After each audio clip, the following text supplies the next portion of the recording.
Breathing better ಆಗಬೇಕಾ purple colour ಹಾಕಿ ಅದೇ ಜಾಗಕ್ಕೆ same. This is your head, this is your chest, ಇದು lung area.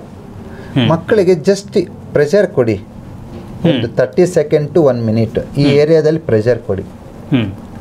Pressure ಕೊಟ್ಬಿಟ್ಟು ಅವ್ರಿಗೇನಾದ್ರು ಸ್ವಲ್ಪ wheezing ಇತ್ತು, ಕೋಲ್ಡು ಕಾಫ್ ಇತ್ತು ಅಂದರೆ ಈ ಏರಿಯಾನ ಸ್ವಲ್ಪ ಬಿಸಿ ಮಾಡಿ. ಬಿಸಿ ಹೇಗೆ ಮಾಡೋದು? ತುಂಬ ಜನ ಕಫ ಕೆಮ್ಮು ಇದ್ದರೆ ವೀಸಿಂಗ್ ಇದ್ದರೆ ಇಲ್ಲಿ ಅಮೃತಾಂಜನ ವಿಕ್ಸ್ ಹಚ್ಚುತ್ತಾರೆ. ಹೌದು, ಇಲ್ಲ ಹಚ್ಚುತ್ತಾರೆ. ಇಲ್ಲಿ ಬೇಡ, ಕೆಂಬಂತ ಕಡಿಮೆ ಎಫೆಕ್ಟ್ ಅದು.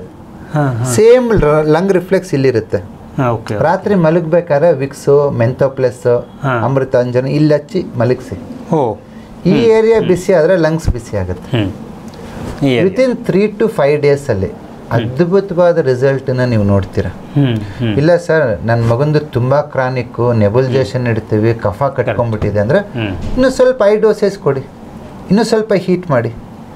ಹಸಿ ಶುಂಠಿ ತಗೊಳ್ಳಿ, ತುಂಬ ಹೀಟ್ ಹಸಿ ಶುಂಠಿ, ಅದನ್ನು ಜಜ್ಜಿಬಿಟ್ಟು ಆ ಮೆಡಿಕಲ್ ಟೇಪ್ ಇರುತ್ತಲ್ಲ, ಈ ಥರ ಮೆಡಿಕಲ್ ಟೇಪು ಇಲ್ಲಿ ಇಟ್ಬಿಟ್ಟು ಮೆಡಿಕಲ್ ಟೇಪ್ ಹಾಕಿ 15 to 20 ನಿಮಿಷ ಅಷ್ಟೇ, ಒಂದು 3-4 ದಿವಸ ಮಾಡಿ. ಮೂಗು ಕಟ್ಟಿರೋದೆಲ್ಲ ಬಿಟ್ಟು ಫ್ರೀಯಾಗಿ ಫ್ಲೋ ಆಗುತ್ತೆ, ಕಫ ಎಲ್ಲ ಆಚೆ ಹೋಗ್ಬಿಡ್ತೈತೆ. ಪ್ರೆಸ್ ಮಾಡಿಬಿಟ್ಟು ಬಿಸಿ ಮಾಡಿದಾಗ ಲಂಗ್ಸ್ ವಾರ್ಮ್ ಆಗುತ್ತೆ.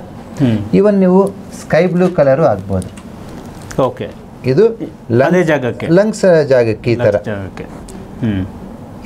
ಎದೆ ಭಾಗದಲ್ಲಿ ಲಂಗ್ ರಿಫ್ಲೆಕ್ಸಿಗೆ ಸ್ಕೈ ಬ್ಲೂ ಕಲರ್ ಹಾಕಿದಾಗ ಲಂಗ್ಸ್ ವಾರ್ಮ್ ಸರ್ಕ್ಯುಲೇಷನ್ ಆಗುತ್ತೆ. ಆಟೋಮೆಟಿಕ್ ಆಗಿ ಡೇ ಬೈ ಡೇ ಅದು ಇಂಪ್ರೂವ್ ಆಗ್ತಾ ಬರುತ್ತೆ.